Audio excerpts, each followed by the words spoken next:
성도의 삶은 기다림의 연속이다. 성도의 삶은 기다림의 연속이다 라는 제목으로 말씀 전하겠습니다. 오늘날은 이 기다림의 가치를 찾기 힘든 시대다라고 할 수가 있을 것입니다. 얼마나 바쁘게 살아가는지, 얼마나 바쁘게 움직이는지, 기다림은 아무런 의미가 없는 그러한 낭비와 같은 그러한 생각이 이 시대를 지배하고 있습니다.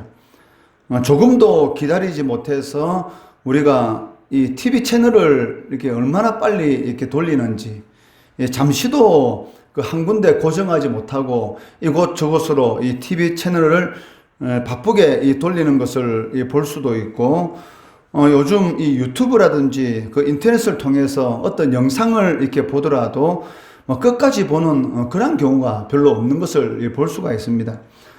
이런 것을 볼 때에 오늘날은 이 기다림이라는 그런 이 단어 자체가 사실은 아무 의미 없는 그런 이 시대를 살아가는 것을 볼 수가 있습니다.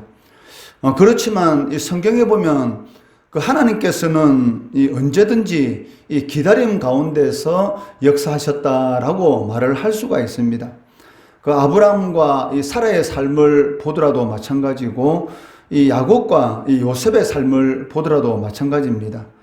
또한 이 다윗의 이 삶을 보더라도 마찬가지였고, 이 세례 요한도 마찬가지였지 않습니까? 주의 길을 예비하는 그런 삶을 살아갔던 자가 바로 이 세례 요한이다.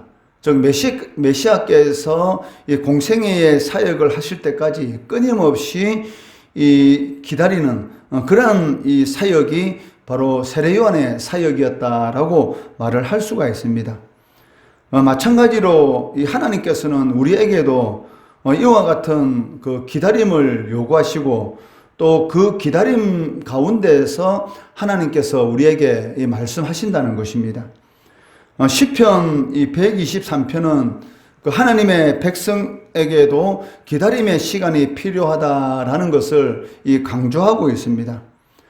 시편 기자가 겪는 이 고통에 대해서 이 3절, 4절에서 자세히 보여주고 있는데, 3절 말씀해 보시면 심한 멸시라는 그런 말이 나오고 있고, 4절 말씀해 보시면 멸시가 우리 영혼에 넘치나이다 라는 그런 이 말이 나오고 있는데, 이런 말을 통해서 시편 기자가 얼마나 이 조롱과 멸시 가운데서 심한 고통을 당하고 있는가라는 것을 짐작할 수가 있습니다.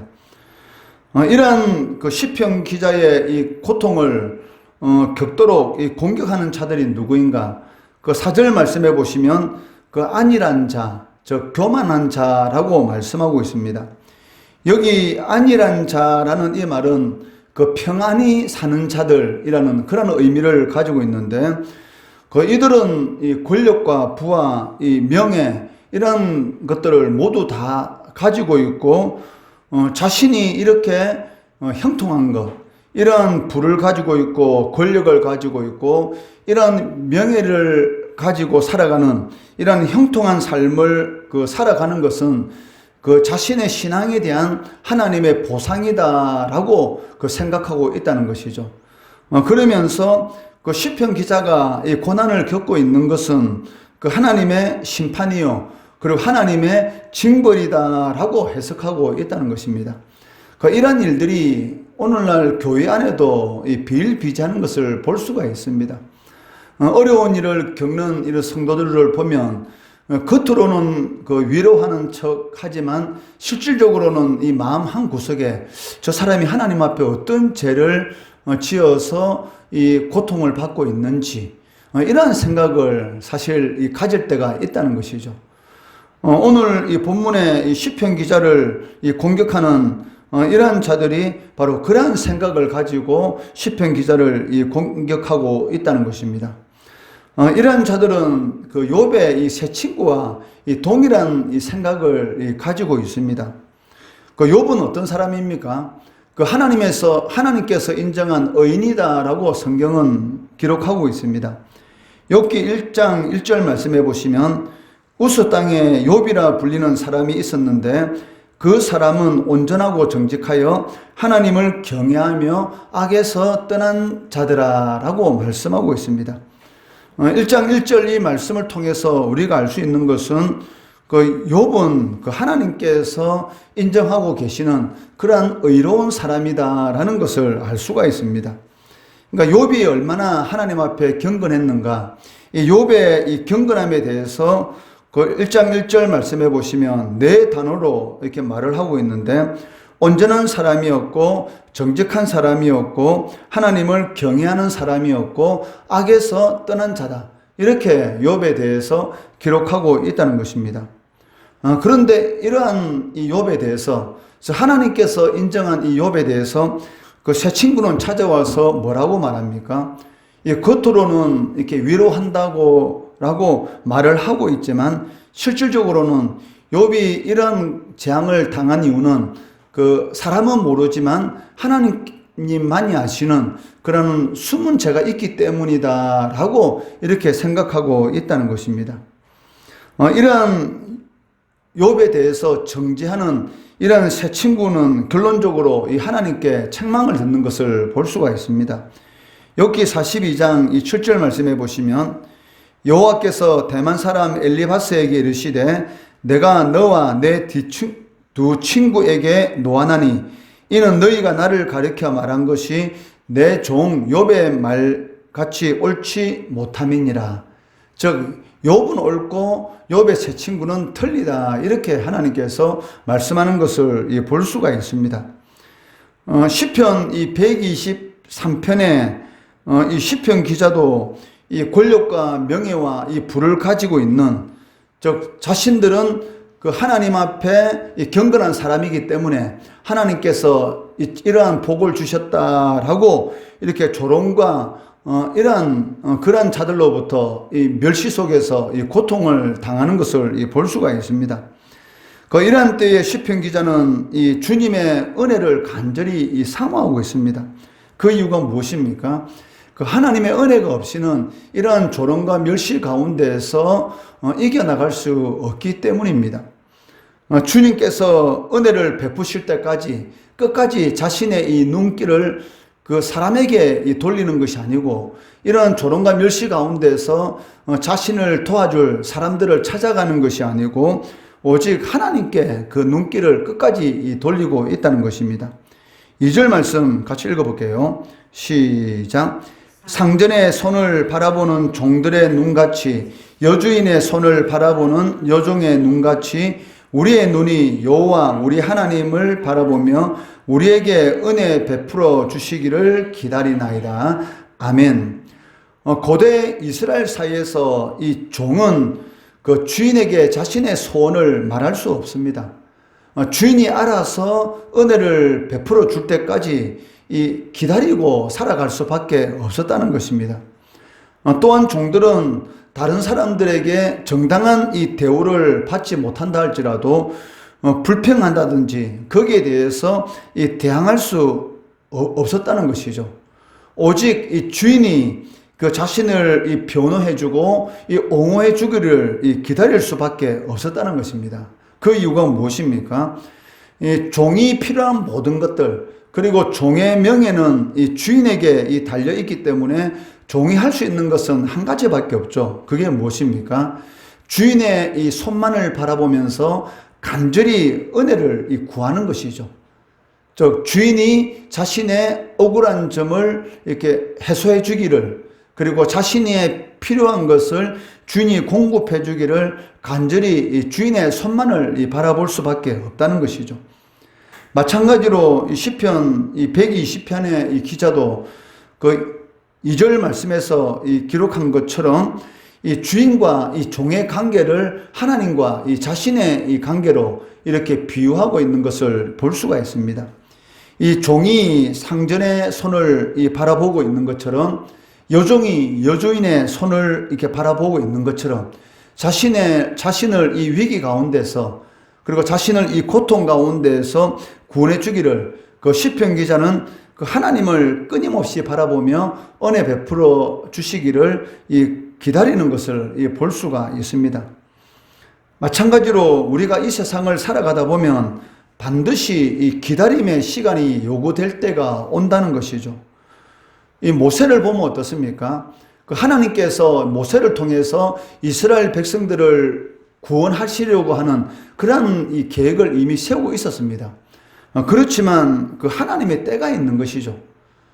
즉 하나님의 때가 그 찼을 때 하나님께서 모세를 통해서 이스라엘 백성들을 구원해 주실 것입니다. 그런데도 불구하고 모세는 마치 자신이 이러한 행동을 하면 이 애굽에서 종살이하는 이스라엘 백성들이 자신을 지도자처럼 인정해 줄 것이다 라는 이러한 잘못된 생각을 가지고 자신이 가지고 있는 힘, 그리고 자신이 가지고 있는 것을 통해서 이스라엘 백성들에게 인정받으려고 하다가 결국은 어떻게 됩니까?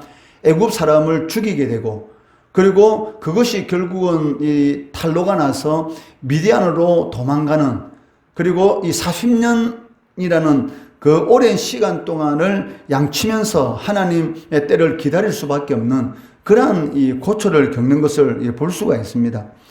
그 출애굽기 2장 14절 말씀해 보시면, 누가 너를 우리를 다스리는 자와 재판관으로 삼았느냐? 내가 애굽 사람을 죽인 것처럼 나도 죽이려느냐? 모세가 두려워하여 이르되 일이 탈로 되었도다. 이게 무슨 말입니까? 그 애굽 사람이 이 이스라엘 이 사람을 치는 것을 보고, 사람이 없는 것을 보고 애굽 사람을 이 모세가 쳐 죽인 것이죠. 그 다음 날 나가 보니까 같은 히브리 사람끼리 서로 싸우고 있는 것입니다. 거기에 대해서 잘못한 사람에게 책망을 할 때에 그 사람이 하는 말이 바로 출애굽기 2장 14절 말씀이죠. 네가 어제 애굽 사람을 죽인 것처럼 오늘 나를 죽이려고 하느냐? 이로 인해서 모세가 애굽 사람을 죽였다라는 그러한 사실이 들통나게 되었고, 이것 때문에 자신의 목숨이 위태로워질 것 같은 그런 위기 상황 가운데서 이 미디안으로 이렇게 도망가는 것을 이렇게 볼 수가 있습니다. 그런데 모세가 왜 이런 행동을 하게 되었습니까? 사도행전 7장 25절에 그 이유에 대해서 잘 기록하고 있는데, 그는 그의 형제들이 하나님께서 자기의 손을 통하여 구원해 주시는 것을 깨달으리라고 생각하였으나 그들이 깨닫지 못하였더라. 즉 아직 하나님의 때가 되지 않았습니다. 그런데도 불구하고 자신의 생각으로는 내가 이렇게 하면은 이스라엘 백성들이 자신을 이 지도자로 위대한 사람으로 인정해 줄 것이다 라는 그런 생각을 가지고 있었다는 것이죠. 그렇지만 이스라엘 백성들은 그것을 깨달았습니까? 전혀 깨닫지 못하였던 것이죠. 이로 인해서 이 40년이라는 시간을 이 미디안 이 광야에서 보내게 되지 않습니까? 그리고 이 80세가 됐을 때 이제는 자신이 할 수 있는 것이 아무것도 없다라는 생각이 들게 되었을 때, 그때 하나님께서 이 모세를 부르시고 이 출애굽의 역사를 시작하는 것을 볼 수가 있습니다. 그러니까 성도들의 이 삶 가운데는 반드시 이 기다림의 시간이 필요합니다. 하나님의 때가 올 때까지 우리들에게는 이 기다림의 시간이 필요할 때가 반드시 있다는 것입니다.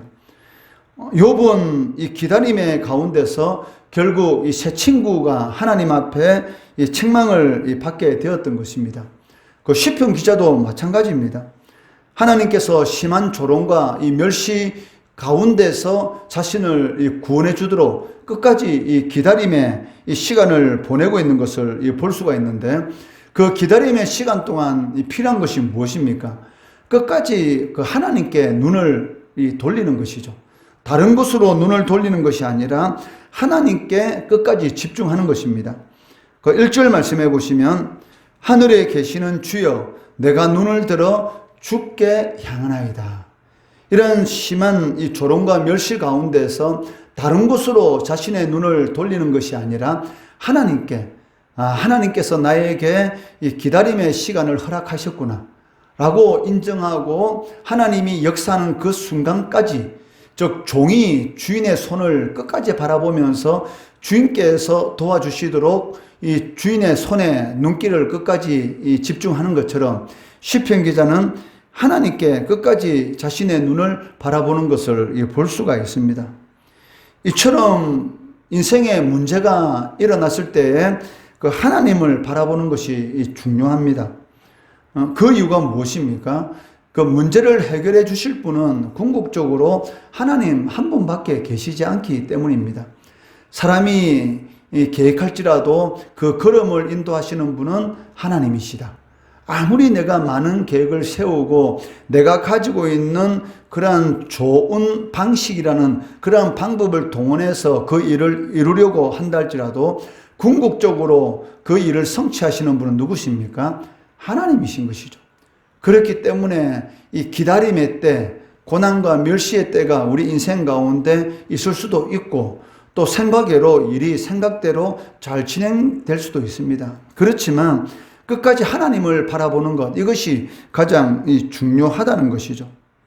시편 기자는 그 심한 멸시 가운데서 인간적인 이 방법이 아니고 하나님께 집중함으로, 즉 하나님께 호소함으로 해결하려는 그러한 성숙한 이 신앙의 모습을 보이고 있다는 것입니다. 성도의 삶은 무엇입니까? 이 기다림의 연속이다라고 말을 할 수가 있습니다.